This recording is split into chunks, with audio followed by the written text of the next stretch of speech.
এই বিধানসভা নির্বাচনের প্রাক্কালে রাজ্যের প্রধান শাসক দল তৃণমূল কংগ্রেস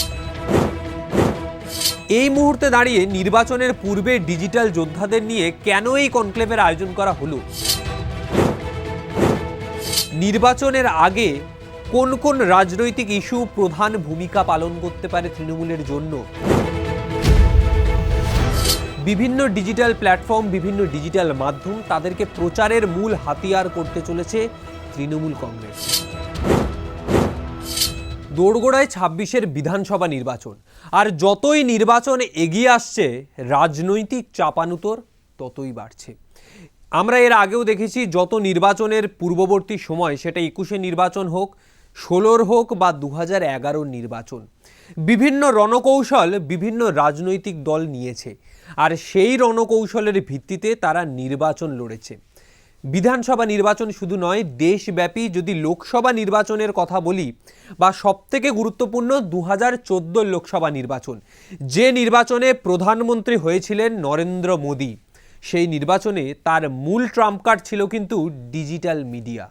অর্থাৎ যতই নির্বাচন আসুক, সেটা বিধানসভা হোক বা লোকসভা, বিভিন্ন সময় প্রতিটা রাজনৈতিক দল তাদের নিজস্ব স্ট্র্যাটেজিতে চলে।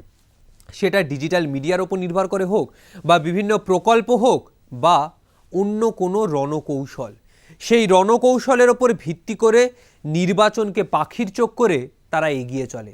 ঠিক তেমনি বাংলায় ২৬-এর বিধানসভা নির্বাচন, এই নির্বাচনের পূর্বে প্রধান রাজনৈতিক দল, শাসক দল তৃণমূল কংগ্রেস, তাদের রাজনৈতিক স্ট্র্যাটেজি ঠিক কী হতে চলেছে, কি মনে হয়? এই মুহূর্তে দাঁড়িয়ে যেখানে বাংলার ডিজিটাল প্ল্যাটফর্ম সবথেকে গুরুত্বপূর্ণ মাধ্যম, যে ডিজিটাল প্ল্যাটফর্মে আপনি এই ভিডিওটি দেখছেন, শুধু সেটা নয়, বিভিন্ন ডিজিটাল প্ল্যাটফর্ম, বিভিন্ন ডিজিটাল মাধ্যম তাদেরকে প্রচারের মূল হাতিয়ার করতে চলেছে তৃণমূল কংগ্রেস। আর এই বিধানসভা নির্বাচনের প্রাক্কালে রাজ্যের প্রধান শাসক দল তৃণমূল কংগ্রেস, তাদের রাজনৈতিক স্ট্র্যাটেজি, বিধানসভা নির্বাচনের স্ট্র্যাটেজি, কোন স্ট্র্যাটেজিতে তারা প্রতিদ্বন্দ্বিতা দেবে বিজেপিকে, কোন স্ট্র্যাটেজি? Digital media. আর সেই কারণেই ২০২৫ সালের নভেম্বর বা অক্টোবর মাসের শেষের দিকে অভিষেক বন্দ্যোপাধ্যায় চালু করেছিলেন আমি বাংলার ডিজিটাল যোদ্ধা। যে ডিজিটাল যোদ্ধা প্রথম চালু করেছিলেন পিকে, প্রশান্ত কিশোর। বিহারে তার পার্টি জনসুরাজ, সেই জনসুরাজ পার্টিকে ক্ষমতায় আনার লক্ষ্যে প্রশান্ত কিশোর চালু করেছিলেন ডিজিটাল যোদ্ধা। তবে এবার বাংলার বুকে সেই ডিজিটাল যোদ্ধাই নাম পরিবর্তন করে আসলো আমি বাংলার ডিজিটাল যোদ্ধা।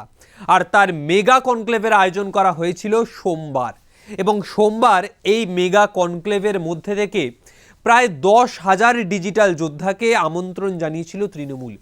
গোটা রাজ্যব্যাপী কোচবিহার থেকে কাকদ্বীপ, প্রতিটা জায়গার সমস্ত ডিজিটাল যোদ্ধাদের এই কনক্লেভে আমন্ত্রণ জানানো হয়েছিল। যে কনক্লেভের মধ্যে রয়েছে র্যাম্প, এবং যে র্যাম্প আমরা দেখছি অভিষেক বন্দ্যোপাধ্যায় তার প্রতিটা সভায়, প্রতিটা মঞ্চে সেই র্যাম্পের ব্যবস্থা করেছেন, যাতে আরও তার সমর্থকদের কাছে পৌঁছে যেতে পারেন।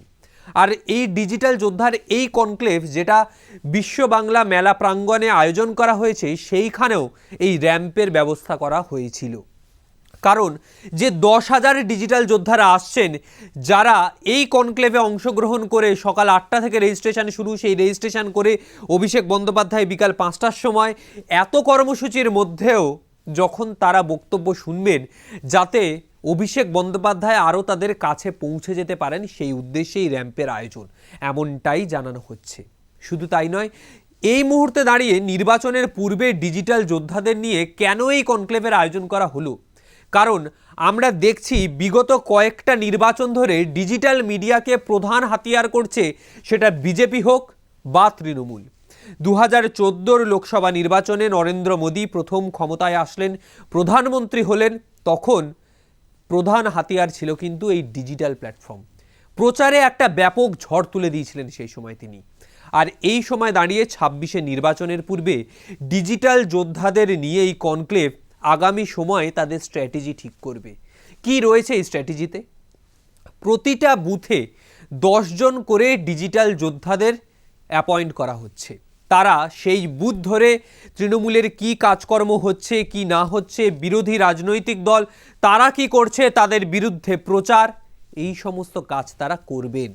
শুধু তাই নয়, নির্বাচনের আগে কোন কোন রাজনৈতিক ইস্যু প্রধান ভূমিকা পালন করতে পারে তৃণমূলের জন্য, সেই সমস্ত বিষয়, সেটা কেন্দ্রের বকেয়া হতে পারে, এসআইআর হতে পারে, বা অন্য কোনো রাজনৈতিক বকেয়া যেটা দিল্লির কাছে তৃণমূল পায়, বা বাংলা বাঙালির সম্মান রক্ষা, এই সমস্ত বিষয় নিয়ে ডিজিটাল মিডিয়াতে কিভাবে প্রচারে নামবে তৃণমূল, সেই স্ট্র্যাটেজি, সেই রণকৌশল ঠিক করে দিচ্ছেন অভিষেক বন্দ্যোপাধ্যায়, তৃণমূলের সর্বভারতীয় সাধারণ সম্পাদক। তিনি এও বলছেন যে নিজেদের স্ট্র্যাটেজি নিজেদের ঠিক করতে হবে। কোনোভাবে রাজনৈতিক প্রতিদ্বন্দ্বিতা দিতে গেলে পার্টির একটি লাইন রয়েছে এবং তার পাশাপাশি কোন কোন বিষয় শুধু কাউন্টারের করলে হবে না, তথ্য ভিত্তিক কাউন্টার দিতে হবে। যদি রাজনৈতিক বকেয়ার কথা বলা হয় বা কেন্দ্রের বকেয়ার কথা বলা হয়, তাহলে 100 দিনের কাজ কত বকেয়া রয়েছে, কবে লাস্ট পেয়েছিল 100 দিনের কাজের টাকা কেন্দ্র থেকে রাজ্যের ঘরে, কবে ঢুকেছিল শেষ, তারপরে এতদিন হয়ে গেল কতদিন হয়েছে ঢুকেনি, কতজন 100 দিনের কাজের কর্মী রয়েছেন, তারা কতদিন কাজ করেছেন এই কাজটা, তাদের কত টাকা বকেয়া রয়েছে, এই সমস্ত তথ্য ভিত্তিক ভিডিও বা তথ্য ভিত্তিক এই সমস্ত ডেটা নিয়ে ডিজিটাল প্ল্যাটফর্মে নামতে হবে আগামী সময়ে। এবং তার জন্য দলকে আরও প্রস্তুত করার জন্য এই মেগা কনক্লেভের আয়োজন করা হয়েছে, যে মেগা কনক্লেভের পর থেকেই ডিজিটাল যোদ্ধারা 26-এর নির্বাচনকে পাখির চোখ করে একদিকে রাজনৈতিক নেতৃত্বরা তারা মাঠে ময়দানে নেমে প্রচার করছেন, সভা করছেন, রোড শো করছেন, র্যালি করছেন, বক্তৃতা দিচ্ছেন, কিন্তু যারা ডিজিটাল কর্মীরা আছেন তারা বাড়ি বসেই ডিজিটাল প্ল্যাটফর্মকে মূল হাতিয়ার করে 26-এর নির্বাচনে দলকে ডিভিডেন্ড দেবে, এটাই মনে করছে তৃণমূল। আর এই লক্ষ্যেই মেগা কনক্লেভ এবং আগামী সময় 26-এর নির্বাচনকে পাখির চোখ করে ডিজিটাল মিডিয়াকে প্রধান হাতিয়ার করতে চলেছে তৃণমূল কংগ্রেস। এই রকম আরও ভিডিও জানতে চোখ রাখুন আমাদের ইউটিউব চ্যানেলে, এবং ভিডিওটি যদি ভালো লাগে অবশ্যই লাইক, কমেন্ট এবং সাবস্ক্রাইব করবেন। আগামী সময় আর কোন কোন বিষয় নিয়ে ভিডিও দেখতে চান অবশ্যই কমেন্ট করে জানাবেন।